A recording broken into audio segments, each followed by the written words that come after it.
And now, nag-stop over lang po tayo dito sa may Total. No, dito po sa NLEX. Because ano ho tayo, no? CR time. Yes, wiwi muna, wiwi. Okay. So, konti lang po nakapark ngayon. Today is Tuesday. And maganda mag-travel na wala akong traffic. Okay. Okay, wiwi mo tayo, wiwi. Break time. Okay, maganda ulit sa Total, no? Marami kayo mabibili dito sa mga snacks o chichirya. Okay. So, ito po siya. Dito tayo ngayon. Dito yung wife po natin, una na. So, napakarami ulit na mabibili chichirya. Ano nga po ba ang masarap na chichirya along the way? Okay, sa ating mga senior, kailangan ingat-ingat na lang po tayo, no? Pwede po yung ating mga bibili chichirya. Okay, masarap itong arrowroot. Si JR, tested na ho natin ito. Bili tayo sa nito. And first, lakayan na ho natin. Ay, ganyan, dalawa na pala. Isa kinanay. Ito pabili, dalawang arrowroot. Arrowroot. Ha? Tapos titingin pa ako sa kabila eh. Para hindi nyo lang. Okay, good. Bit-bit na, para hindi na bit-bit. Check ko natin, ano ba meron pa rito? Arrowroot. Eh, masarap to, kaya lang, nag-drive po tayo. Hindi pwedeng kainin sa while driving po yan eh, no? Broas. Pix. Bread. Peanuts.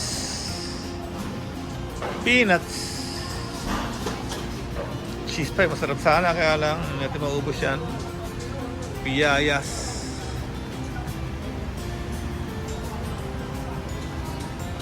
Okay, yan alam muna siguro.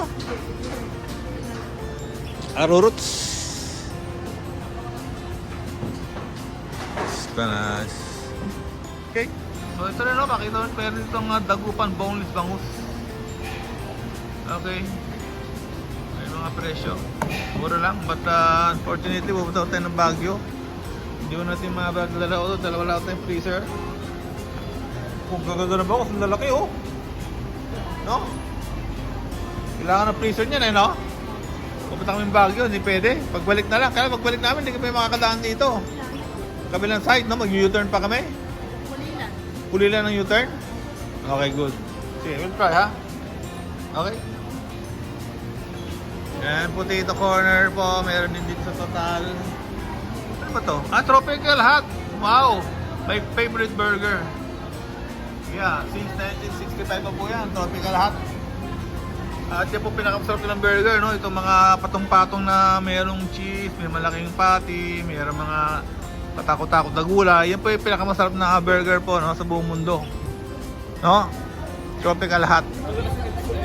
And I don't know kung kakain po itong asawa ko. Nag-breakfast na ba ako?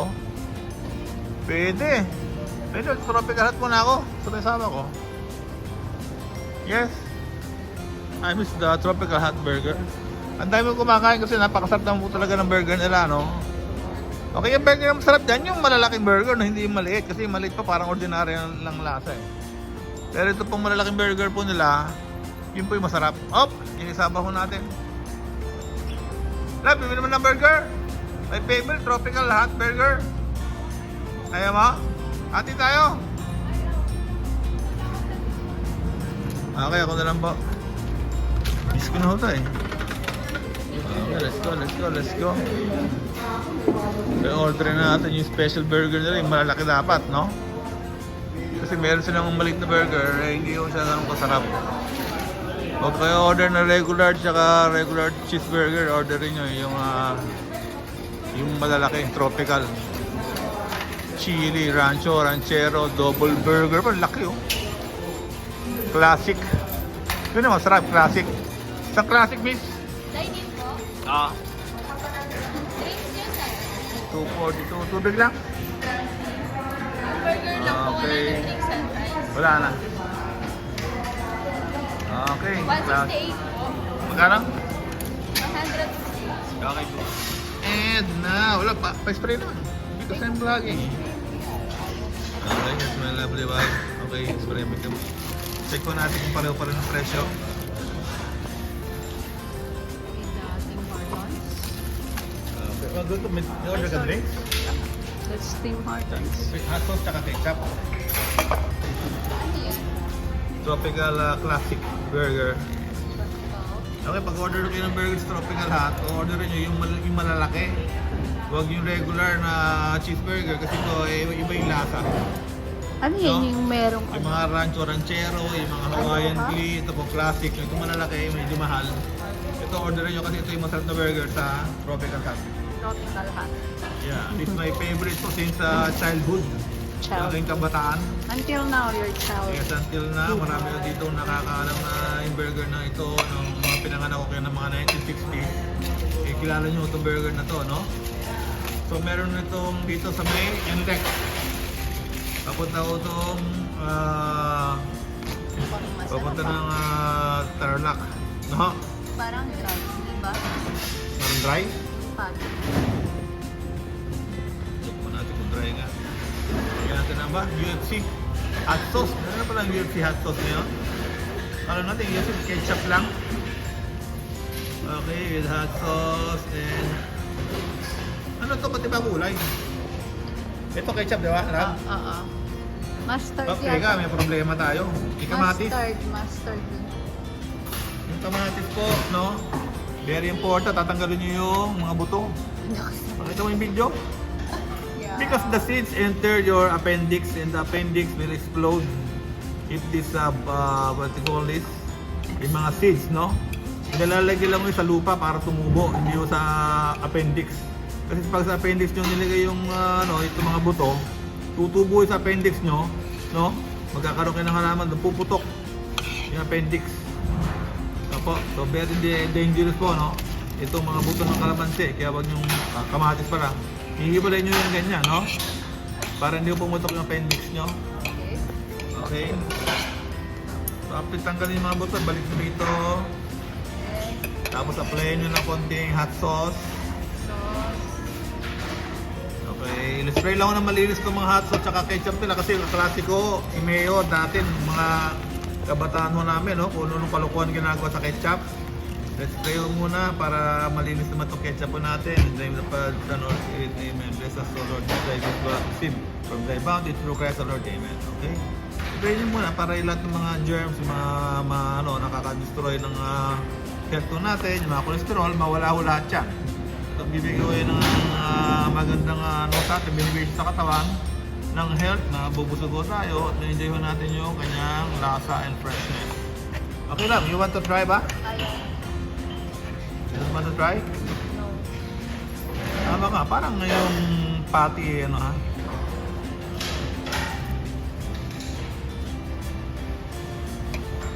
Pwede na rin. Hindi ka ganun kainit. Ganun.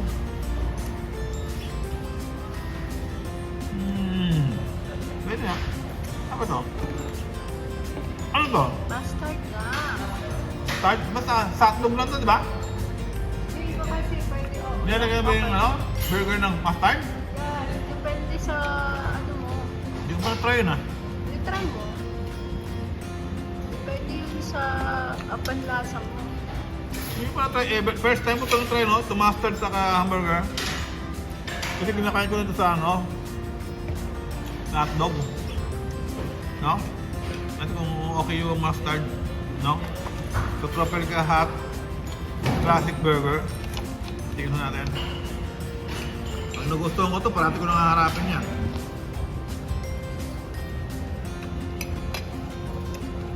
Okay okay yung mustard sa this burger. No? Pwede. Okay. So okay siguro pag mamahalin yung burger, no? Pero pag mamahalin yung burger nyo, huwag nyo lagyan ng mustard, baka masira yung lasa, hindi nyo magustuhan, no? Hop.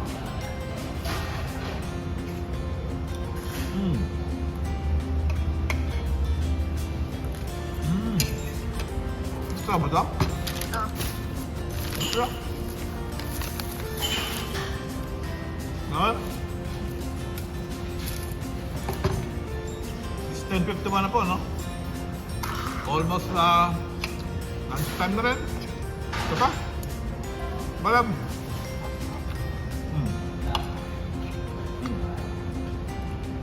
Okay. We'll put hot sauce. Meron hot sauce kanina. Ito mustard na tsaka ketchup. Meron naman lang ketchup kanina. Mustard na lang. Okay na lang, sige. Stop na. Okay, after natin mag-brunch po rito, no? Sa Tropical Hut, ang problem po, medyo malamig na po yung burger. I don't know, no? Basta dapat pag fresh po siya, dapat mainit na mainit eh. So, I'm a bit disappointed, no? So, medyo ang sarap po kasi ng pagkain pag mainit. Pag medyo malamig na yung pagkain, iba ng lasa eh. So, I'm sorry to say that I'm a bit disappointed, no, this time eating Tropical Hut hamburger. Okay, I hope makarating po yun sa ano, sa management, no? Na lahat yung serve nyo, make sure na mainit kasi medyo mahal na burger na in-order ko eh. Okay? Again, we are now going to board na yung atin pong sasakyan, hybrid XL7. Okay? Let's go. Let's go. Well, you know, binili ko itong XL7 hybrid, no? Itong Suzuki. Alam nyo nagustuhan ko rito? Itong manibela. Kasi ito, flat yung ibabaw, oh. No? So, pag inikot nyo yung ganon, hindi yung tumatama sa tuhod ko. So, ito na po yung pinaka-very reason ba't ko nagustuhan po, no? Itong Suzuki XL7 na hybrid. Dahil po sa manibela. Okay? Let's get ready na po. Lalakad na tayo, no? Balik ko tayo sa NLEX, no? Going to Pangasinan. Okay, nandito tayo ngayon sa Concepcion, Tarlac. And we're going to exit po sa TPLEX. Ito po yung TPLEX, ito po yung bagong highway, no? Going to Pangasinan and Tarlac and I believe lalampas na ito ng Baguio, papunta ito ng La Union na, no? Pinoconstruct na no, yung highway.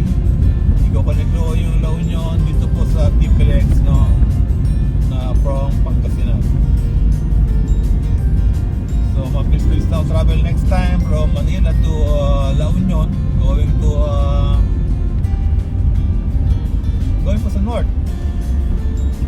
no, Ilocos Norte, Ilocos Sur, no.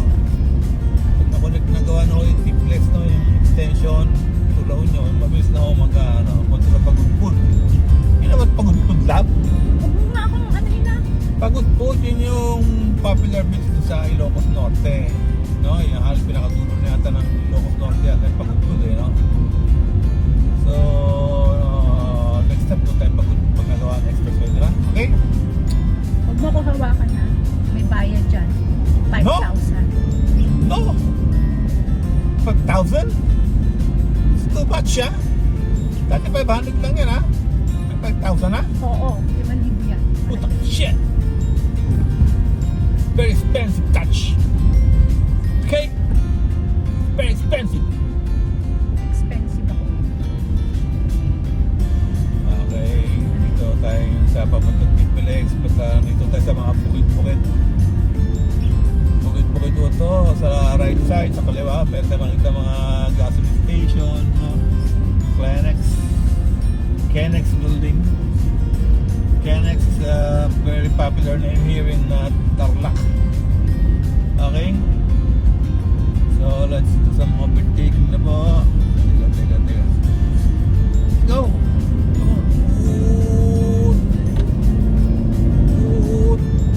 Okay, go. Overtake na po tayo konti. Slow down. Mahaba itong road na to, no, papunta sa TPLEX. I hope and pray na hindi tayo niligaw ng mga pinagtanong natin. And I hope hindi tayo nililigaw ni Waze. You know Waze? Di ba isang parati ko tayo pinapahamak minsan pag maalala yung lugar na pag mga provincial law, hindi niya kabisado eh. Kasi si Waze, mga pang metro lang yan eh. Oh, dati naalala mo lang, dun tayo sa Canada. Nag-base tayo ni ate. Saan tayo din na ni Waze? O sa dagat. Alam mo yun? Dead end, dagat. Yun yung butag na nila ni Waze. But this time, parang building na sa harapan natin, ha? Yung building, oh, pati TPLEX to. Ala, ala. Ala.